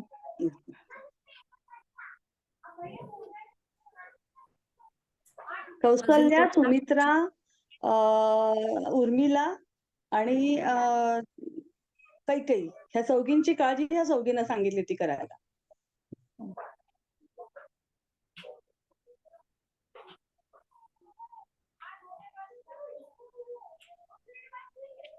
धन्यवाद वैशाली मॅम.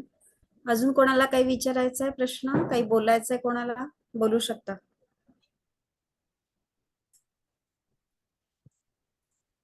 हँड रेज करू शकता.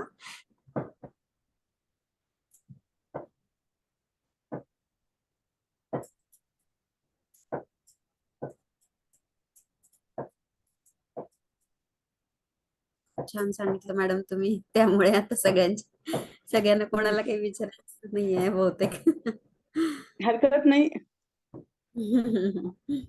बऱ्याच वेळेला असं असतं की ते ऐकताना काही जाणवत नाही, खूप छान वाटतं, पण नंतर आपण आपल्या नकळत सबकॉन्शियस मध्ये बरेच विचार सुरू झालेले असतात आणि मग आपल्याला हळूहळू प्रश्न पडतात. तर 24 तासानंतर सुद्धा विचारायला हरकत नाही की त्या दिवशीच विचारलं पाहिजे असं काही नाही.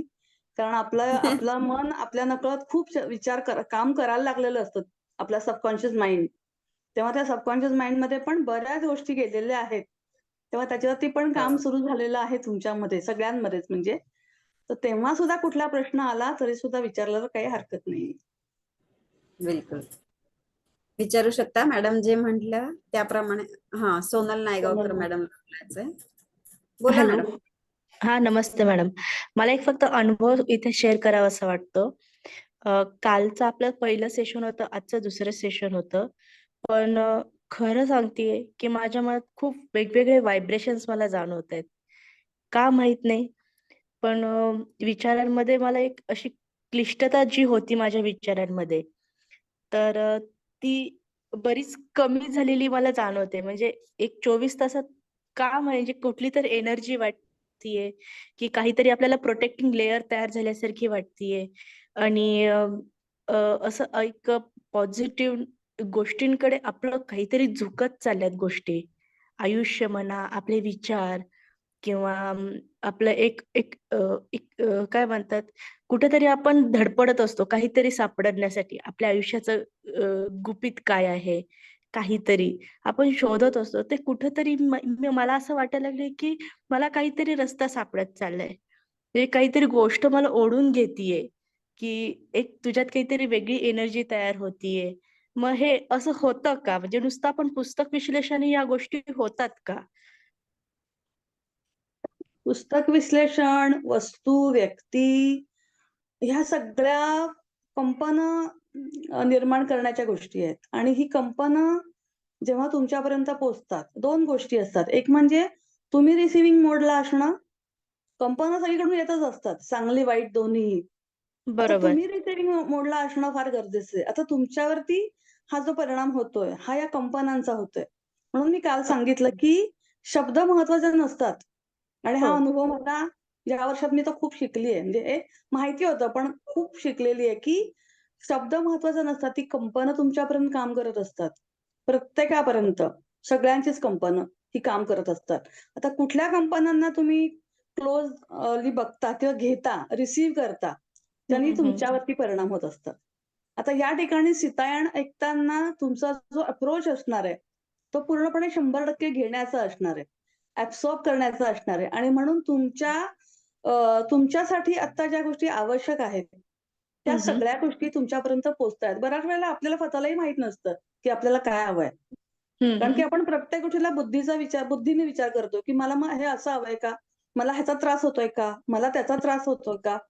आपल्या आईला माहिती असतं ना आपल्याला जास्त. लहान बाळाला काय हवं ते आईला जास्त माहिती बरोबर. असतं.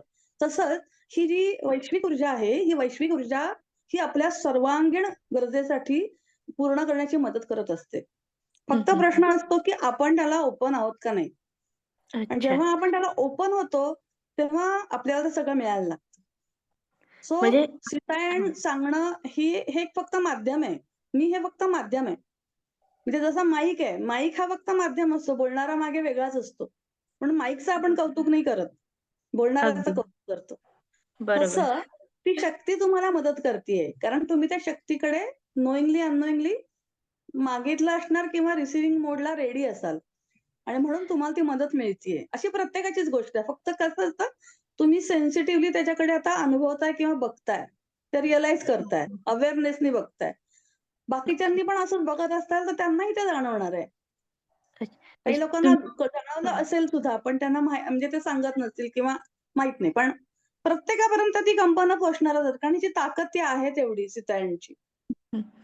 म्हणजे आजच्या दिवसातलं माझं स्वतःचं ऑब्झर्वेशन बघतीये मी. कालचं जे आपलं झालं त्याच्यामध्ये. कालचे जे तुम्ही 3-4 वाक्य सांगितली होती, की कुठलंही काम हे छोटं किंवा मोठं नसतं. ते मनापासून आणि त्या पूर्णपणे 100% देऊन मनापासून त्या भावनेने करणं महत्त्वाचं असतं. बरोबर. मी सकाळपासून ती एक प्रत्येक गोष्ट रुटीनचा भाग असणं वेगळं आणि आज मी जी कामं करतीये रुटीनमधली, तर ती सुद्धा खूप वेगळी जाणवते. इव्हन आज माझ्याकडे थोडे गेस्ट होते. मी स्वयंपाक केला. सगळेजण म्हटले, "अगं, आज काहीतरी वेगळीच चव आहे."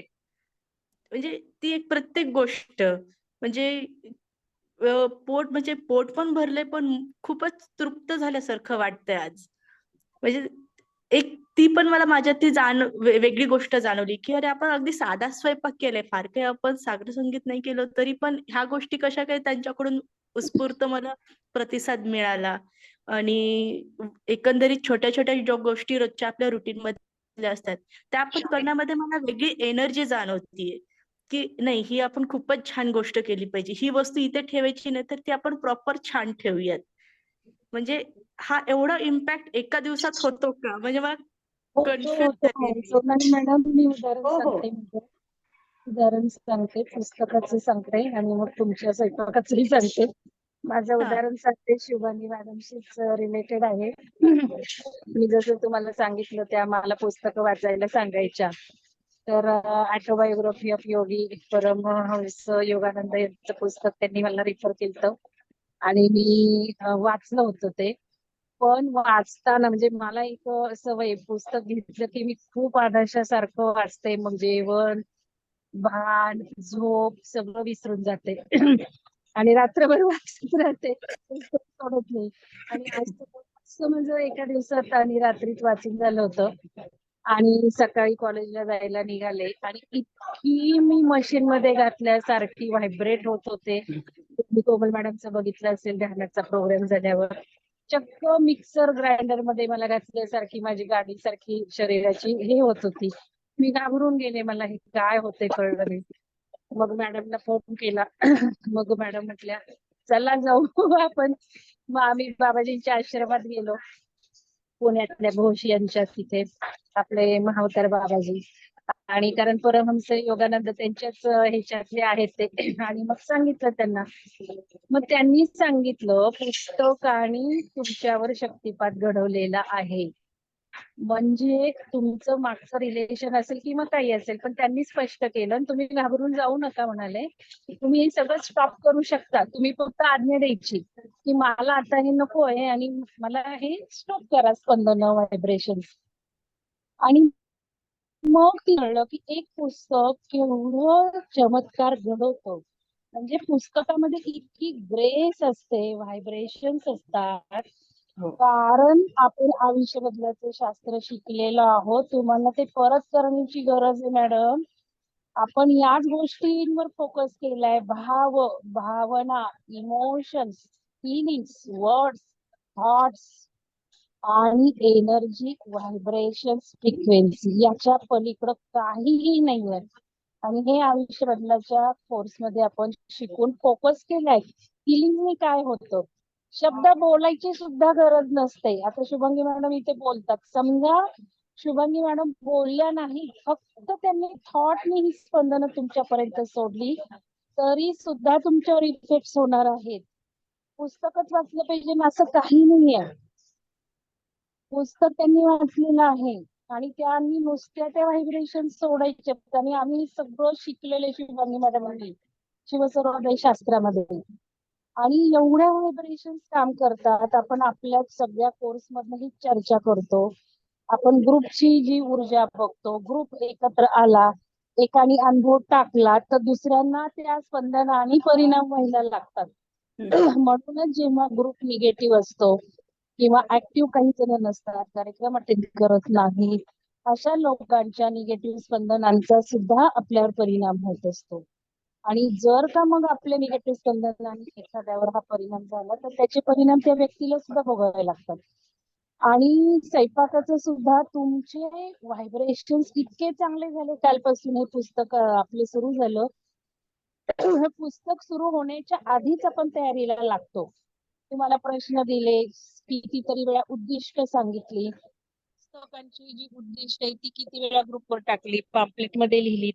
आणि ह्यामुळं एक मनामध्ये जे भाव सुरू होतात तुमच्या, ह्या सगळ्या क्रिया प्रोसेस मी शिकवल्यात तुम्हाला. कुठलाही कार्यक्रम अटेंड करताना यायचं, भजन अटेंड करायचं, अशाने काही होत नसतं. मग ज्या आज कितीतरी लोक जॉईन झाली आहेत त्यांनी स्पंदनात राहिलेले आहेत 8 दिवस, की चला सीता पुस्तक घेणार आहे, शुभांगी मॅडम घेणार आहे, चांगलं घेणार आहे, उद्दिष्ट ही आहेत, मला या कार्यक्रमाला का बसायचं. हे जेव्हा विचार सुरू झाले तेव्हापासून तुम्हाला इफेक्ट सुरू झाले. म्हणजे हे पुस्तकाची चर्चा न वाचता, पुस्तक न वाचता हे सुरू का झालं तर माइंड मध्ये प्रोसेस घडल्यामुळे सुरू झालं. आणि त्यामुळे तुमचा स्वयंपाक साधा होता तरी चांगला झाला. आपला देवाचा प्रसाद चांगला का होतो, आपण जो कित्येक Exactly. वेळा शिरा घरामध्ये नाश्त्याला, त्यावेळेला त्या प्रसादाची चव लागते का शिऱ्याला? नाही लागत. पण ज्या वेळेला आपण प्रसाद करतो आपल्याला 1-2 दिवस मनात स्पंदन असतात, पूजा आहे, पूजेचा काही संकल्प असतो आपला, त्या दिवशी आपण चांगल्या भावनेत असतो, चांगल्या भावनेने प्रसाद करतो, म्हणून तो खूप छान लागतो. कित्येक जण कौतुक करतात. म्हणून भावनेचं महत्व सगळ्यात जास्त आहे. आणि म्हणूनच आपण अन्नातून जेव्हा अन्न शिजवतो त्यावेळेला आपण एवढी सुद्धा चर्चा केली की व्हिडिओ लावायचे, म्युझिक लावायचे आणि मग स्वयंपाक करायचा. भावना सगळ्या स्वयंपाकात ओतायच्या. अन्नाला आपण अफर्मेशन देतो. आपण या थेरपीज आपण सगळ्या शिकलो. अफर्मेशन द्यायचे, पाण्याला द्यायचे, अन्नाला द्यायचे आणि मग ते ग्रहण करून काय परिणाम होतात हे सगळं शिकलेलं आहोत. फक्त गरज आहे रिवाइज करण्याची. आणि त्यामुळे सीता पुस्तकाला जे जे लोक बसलेले आहेत, आपले सर आहेत आपल्याबरोबर, अर्थात हे इफेक्ट आपल्याला होतातच. ते सुद्धा बसलेले, त्यांचे व्हायब्रेशन्स आहेत, वसाई मॅडमचे व्हायब्रेशन्स आहेत, आपले कित्येक जुने साधक आहेत. ही सगळी एनर्जी तयार होत असते. या व्हायब्रेशन मध्ये आपण 1 तास घालवतो, याचा नक्कीच ट्रिमेंडस इफेक्ट आताच नाही तर तो लॉंग टर्म सुद्धा होणारा असतो. किंवा जर झोपताना तुम्ही रिवाइज केलं की आज काय ऐकलंय आपण सीतायनात, आपण काय घेणार आहोत, आपल्या जीवनात काय बदल करायचे, सीतेने प्रेम स्प्रेड केलं, दासीशी कशी वागत होती आणि कोण कोणाबरोबर कसं वागलं, किती मॅडमनी सुंदर सगळं सांगितलं. हे जर आपण ठेवलं, आपण कोणाशी कसं वागतो एवढा जरी विचार केला तरी मेंदू तो स्टोरेज कप्प्यात टाकतो आणि लॉंग टर्म आपल्याला इफेक्ट देतो. तर हे सगळं खूप आश्चर्यकारक असं नाहीये, हे आपण समजून घेतलेलं आहे आपल्या कोर्समध्ये आणि तेच सगळं ब्रह्मांडाचं रहस्य आहे. तर धन्यवाद तुम्हाला सोनाली मॅडम. अजून कोणाला विचारायचंय का? आणि याच्यामध्ये मी अजून एक ऍड करू शकते की आपण जेव्हा हे म्हणत असतो, अशा गोष्टी बोलत असतो, ध्यान करत असतो, तेव्हा आपण एकटे नसतो. आपल्यासोबत ह्या सगळ्या ऊर्जा बरोबर असतात. मग त्याच्यामुळे ह्या सगळ्या ऊर्जांची पण आपल्या बरोबर जी मदत होत असते आपल्या नकळतपणे, त्या आपल्या बरोबर काम करत असतात. म्हणजे मला स्वतःला नेहमी जाणवतं की मी जेव्हा हे असे लेक्चर्स घेते किंवा असं काही सांगते, झूम मीटिंग असेल किंवा कसंही, सुरुवात करतानाचा माझा चेहरा आणि संपल्यानंतरचा माझ्या चेहऱ्यामध्ये प्रचंड फरक झालेला असतो आणि जो मला स्वतःला जाणवतो. कारण ती नॉर्मल चेहरा नसतो तो. हा फरक आहे कारण ती ऊर्जा आपल्या शरीराचा ताबा घेतलेला असतो त्या ऊर्जेने. म्हणजे मी भूतप्राण असं काही म्हणत नाहीये. उच्च ऊर्जेचं बोलतीये मी. की आपण जेव्हा त्याला सरेंडर करतो किंवा जेव्हा मी हे सगळं बोलायला सुरुवात करते, तेव्हा मी त्यांना आवाहन करते, त्यांना इन्व्हिटेशन देते, की तुम्ही या आणि करा. हे सगळं करून घ्या. ह्या सगळ्यांपर्यंत आपल्याला सगळं पोहोचवायचंय. तर मला मदत करा. आणि अशा वेळेला ह्या ऊर्जा मदत करतात आणि ह्या ऊर्जा आपल्या सगळ्यांसाठीच मदत करत असतात. असं नाही की त्या एका व्यक्तीसाठी करतात. फक्त जसं एक उदाहरण पुन्हा सांगते, की आपल्याला असं वाटतं की गुरु आहेत, देव आहेत, ते आपली काळजी घेतातच ते. तसं नाहीये. एक गोष्ट आपण नेहमी ऐकली आहे द्रौपदीच्या वस्त्रहरणाच्या वेळेला, की द्रौपदीचं वस्त्रहरण झालं आणि शेवटी कृष्णाने तिला वस्त्र पुरवली. आणि ह्याच्यानंतर एकदा द्रौपदीने कृष्णाला विचारलं, की तिथे एवढं सगळं घडलं, मी सगळ्यांना विचारायला गेले, तोपर्यंत तू काय करत होतास? तू आधी का नाही आलास? एवढं माझं सगळं माझे हाल झाले त्याच्यामध्ये. तर कृष्णाने दिलेलं उत्तर खूप मार्मिक आहे आणि हे आपल्या सगळ्यांना शिकण्यासारखं आहे. कृष्ण असं म्हणालाय, की मी दारातच उभा होतो. पण तू कुणाकुणाला मागत होतीस मदत? तू भीष्माचार्यांना मागितलीस, तू धृतराष्ट्राला मागितलीस, अ, तू तुझ्या पांडवांना, पतींना मागितली, तू सगळ्यांना मागितलीस. पण तू मला बोलवलंच नाहीस. आणि तोपर्यंत मी तुझ्याकडे कसा येऊ? जेव्हा तू मला म्हणालीस, की तू आता मला मदत कर, तेव्हा मी तुझ्याकडे आलो. ह्या ऊर्जा आपल्या आसपास सतत असतात. आपले सद्गुरू त्यांच्या ऊर्जा आपल्याबरोबर असतात. आपले पूर्वज आपल्यासोबत असतात, जे आपल्याला मदत करू इच्छितात. पण माणूस हा एकमेव असा प्राणी आहे, की ज्याला फ्री विल आहे. तो ठरवतो आपल्याला काय हवं आणि काय नाही. बाकीचे सगळे प्राणी, पक्षी हे निसर्गाच्या नियमाप्रमाणे चालतात. आपण एकमेव आहोत आणि आपल्या मनामध्ये हे डोक्यात हे अतिशय चुकीचं खूळ आहे असं मला वाटतं, की देव आहे ना, त्यांना कळत नाही का? गुरु आहेत ना, त्यांना समजत नाही का? मग मी एवढं का सहन करतेय? मला का सहन करायला लागतंय? अरे तू बोलवतेयस कुठे? तू मदत मागतेयस कुठे? मदत माग. मग बघ तुला काय मिळते की नाही. आणि आपण तिथे नेमकं चुका करतो. आज या 6 दिवसात मी जेवढं काही बोलतेय ना, मंगल मॅडम म्हणल्या तसं मी गेले 1.5 वर्ष कोणाशी जास्त बोललेली नाहीये. 1.5 वर्ष मी ऑलमोस्ट गुहेत बसलीये. जगाशी माझा संपर्क एकदम कमी केलेला आहे मी. मी फोन करत नाही, फोन जास्त कुणाशी घेत नाही, कुठे जात नाही आणि कुठे कोणी माझ्याकडे येत नाही. आता पहिल्यांदा मी जरा गुहेतून थोडी बाहेर येतेय. ती जी एनर्जी आहे, ती खरंच सुंदर. म्हणजे स्वतःबरोबर राहणं ह्यासारखी दुसरी मजा नाही. आणि मग त्यातून मला ह्या सगळ्या गोष्टी सापडत गेल्या, समजत गेल्या. मग स्वतःबरोबर राहणं, स्वतःला समजणं, स्वतःबद्दल अवेअरनेस ठेवणं, ह्याच्यात खूप मजा आहे. कारण आपण ना सगळ्यांना समजून घेतो. नवरा कसा आहे स्वभावाने, बायको कशी आहे, बहीण अशी म्हणते, सासू. पण मला काय वाटतं आणि माझं आतून मला काय वाटतंय. एखादी रिएक्शन मी दिली, एखादा रिस्पॉन्स मी दिलाय, मी कशावरती दिलाय. जसं मी कैकेयीचं उदाहरण सांगितलं. कुठल्यातरी मोहाच्या क्षणी, अशक्त क्षणाच्या वेळेला दुसऱ्या कोणतरी जरी कंडिशनिंग केलं आणि तिच्या तोंडून ते गेलं. असे किती क्षण आपल्या आयुष्यात येतात. त्याची जाणीव आपण ठेवतोय का? काय कर्म आपण तयार करतो नकळतपणे, आपल्याच नकळतपणे. मग आपण म्हणतो मला तर हे नको होतं, मी तर हे मागितलं नव्हतं. आपणच ते मागितलंय, पण अनर्हताने. आपल्याला कॉन्शियसली मागितलं नाही, अनकॉन्शियसली मागितलं. आता आपल्याला हाय टाइम आहे सगळ्या गोष्टीचा अवेअरनेस ठेवून कॉन्शियसली सगळ्या गोष्टीचा विचार करून विचार करा. हा शब्द खूप महत्वाचा आहे. कारण विचार करणं सुद्धा, काय विचार केला पाहिजे त्याचा सुद्धा विचार करायला पाहिजे. कारण आता जसं जसं ऊर्जा वाढेल, जसं जसं ध्यान वाढेल, जसं स्वतःविषयीचा अवेअरनेस वाढेल, तसं तसं धारदार सुरीसारखी आपली ताकद निर्माण होते. आणि मग ती ताकद कशी वापरायची यासाठी आपल्याला विवेक ज्ञानाची गरज आहे. Thank you so much. मॅडम मला ह्याच्यावरती एक म्हणायचं आहे की आपण आता म्हणालात की श्रीकृष्ण तिला म्हणाले की तू माझ्याकडे मदत नाही मागितलीस आणि म्हणून तू जेव्हा मागितलीस तेव्हा म्हणालो. पण मला म्हणजे माझं चुकीचं पण असेल तर तुम्ही करेक्ट करा. आपले आई वडील त्यांच्याकडे मदत न मागता आपल्याला मदत करतात की नाही? आपण कुठे दरवेळेस त्यांच्याकडे मदत मागायला जातो. मग तसं ईश्वर का नाही करत असा माझा प्रश्न आहे. त्याच्याकडे मागायला आता कशाला जे- ते मदत? आपल्या आईवडिलांनी आणि आपण एकच आहोत ना, मानवच आहोत ना आपण.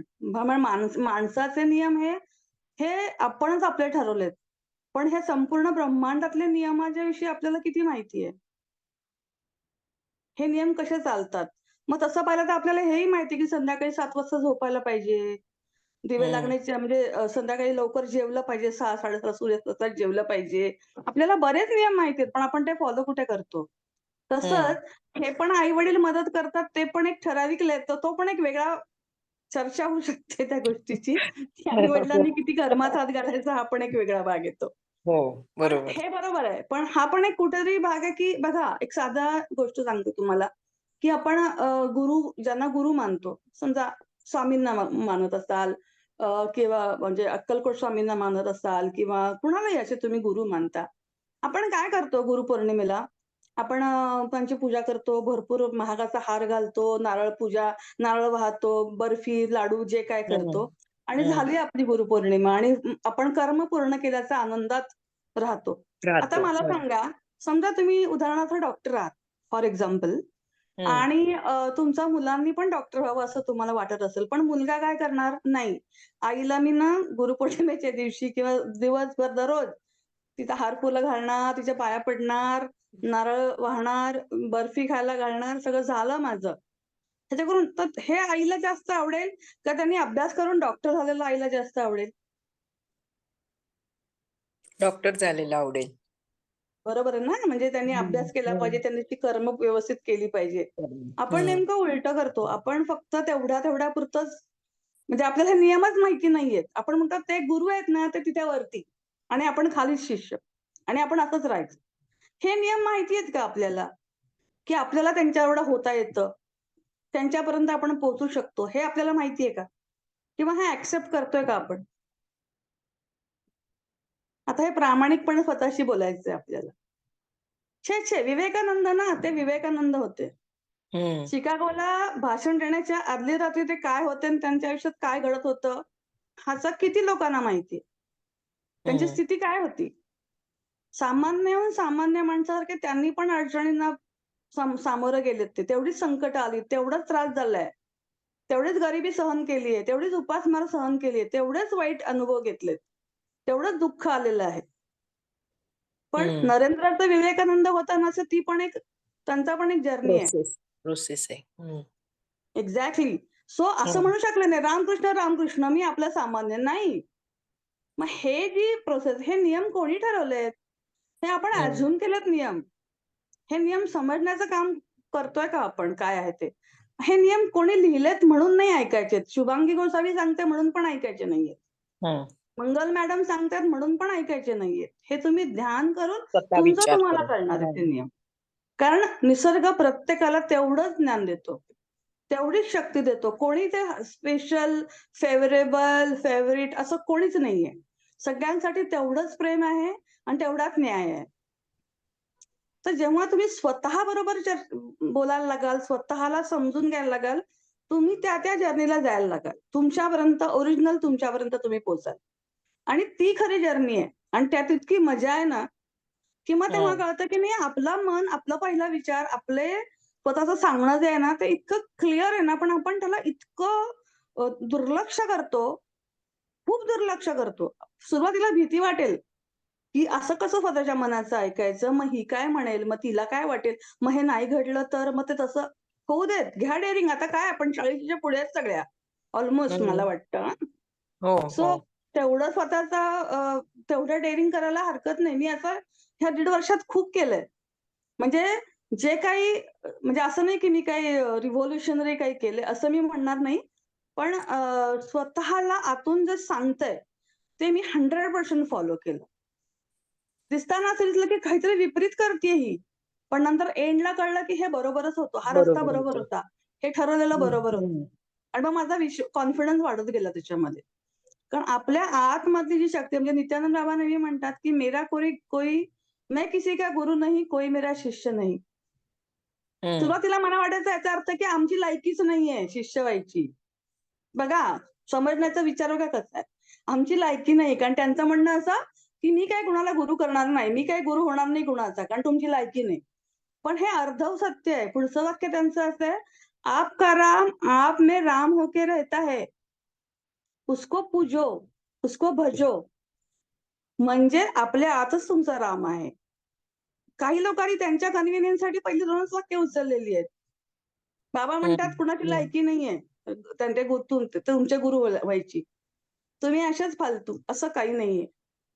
तो अशा बऱ्याच गोष्टींना छेद देणाऱ्या गोष्टी मला सापडल्या या 1.5 वर्षात. हो. फक्त डेअरिंग करून ना त्याला सामोरं जायचं आणि विचारायचं बिनधास्त ज्याला विचारायचं त्याला. मला तुम्ही कधी फोन करू शकता कशासाठी, सगळ्यांना सांगते म्हणजे. मला आवडेल थँक्यू अशा मॅडम. प्रश्नांना उत्तर द्यायला. हो. थँक्यू. ओके. सीतेने पण एवढं सगळं काम करताना तिने पत्नी म्हणून, मुलगी म्हणून, सून म्हणून, आई म्हणून कुठलीच जबाबदारी झटकलेली नाहीये, की अरे आता थांबा, मला त्रास देऊ नका, मला जगाचं कल्याण करायचंय. असं कुठेही आविर्भाव तिचा नाहीये. तिने ते पण नातं तेवढंच प्रेमाने आणि नम्रपणे स्वीकारलं आणि ते पुढे वाहिलं. आणि त्याचबरोबर तिने अतिशय साध्या पद्धतीने कुठेही दाखवलं नाही, की मी कशी करते बघा, मी कशी सगळ्यांवर प्रेम करतेय, मी बघा सगळ्यांची कशी काळजी घेते, अजिबात नाही. हे जे आहे ना पाण्यात मिसळून तो रंग, जसा पाण्याचा रंग, तो जसा रंग होतो तसं पाणी होतं, तशी सीता झालेली आपल्याला दिसते.